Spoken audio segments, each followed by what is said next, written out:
Alright, so this is the rail that I've got put together. It's not level yet, and I'm still thinking about how to block it up, whether I want to use these concrete blocks or do I want to use just wood.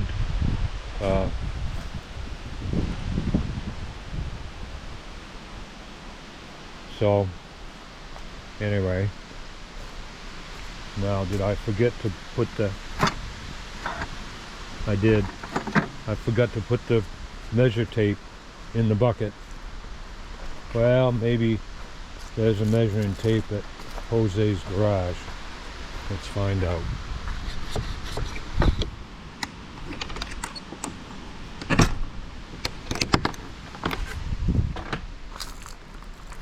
Ah, look at that. There's a measuring tape right there. So the wheels on that SM26 go on these rails. So right now, well, that's 30 and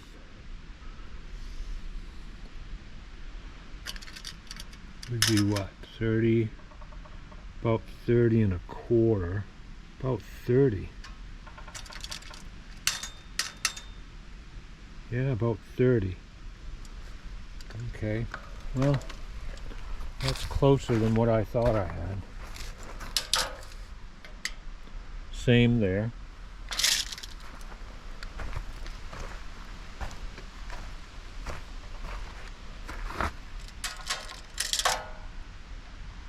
And same there. So I may not have to do too much. Just level it up and then bring that down here and set it on this rail. But I was thinking when I was looking that had a little bit of a bend in it. I don't know if you can see it or not, but so I may want to tweak that a little bit. The only thing about using concrete blocks is that you can't anchor the feet into the block. So is it going to slide? I don't know. But if you use wood, then you can anchor those. You can see that there's holes in here. You can put a screw in and anchor them, which I kind of like the idea of, and then putting these blocks in lengthwise. If the thing moves back and forth, the railing move back and forth, you'll be covered. So anyway, so I got a little ways to go before I can start cutting, and I have harvested some wood. I think what I'm going to try to do first is start small and cut stickers for layering the cut boards to keep them straight and to dry them. And then I have some smaller 8-footers here, and then I have some 10-12 footers over here. But I've got a lot of trees down, and I think I can use them for lumber. Anyway, that's it. I'll keep you posted. Thanks for watching. Like and subscribe. Have a great day. Bye-bye.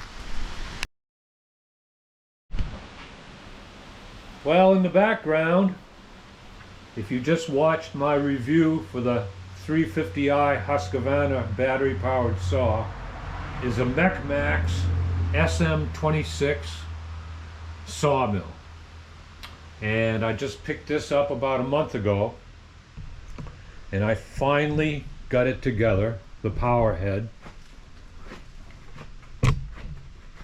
And right now I'm putting in a powered lubricating system. Now, before, the lubricating system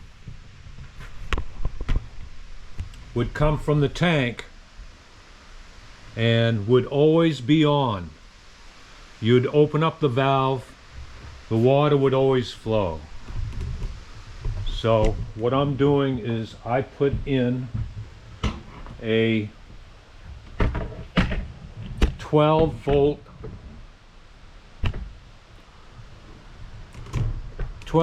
solenoid.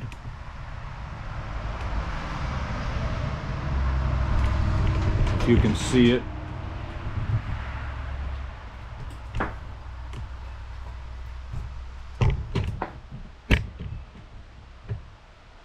And what that's going to do is take power from the battery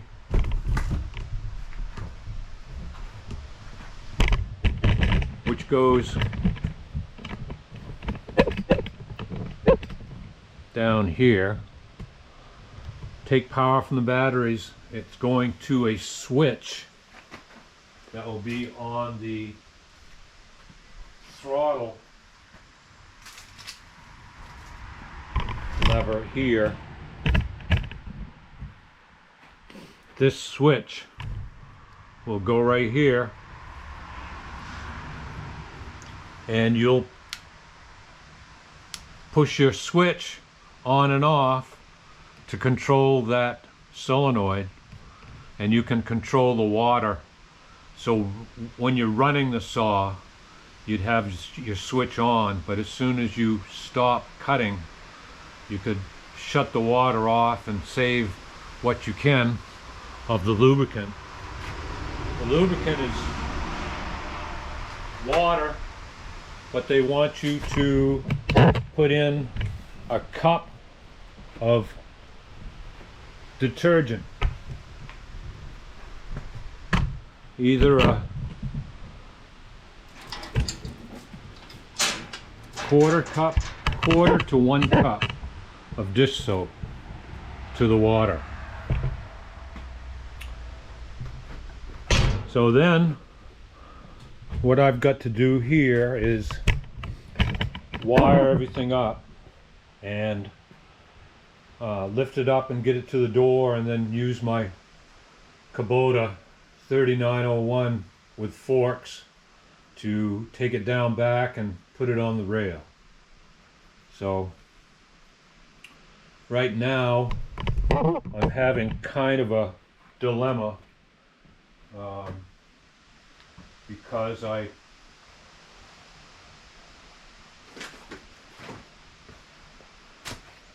the manual for this saw says that the rails are 3 feet 1 inches wide.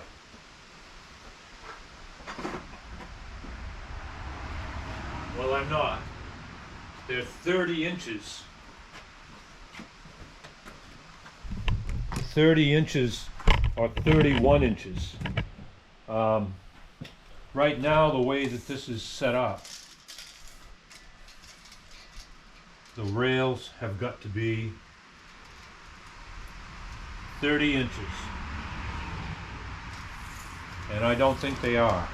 So it looks like I'm going to have to go down to the rail and adjust the rail as much as I can so that the flanges will fit inside these wheels. So that's the next step.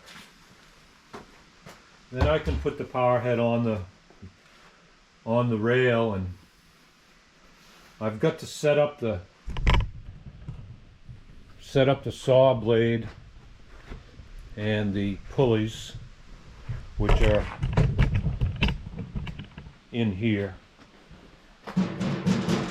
but that'll be the next step. All right, I'll take you down back and show you the rail.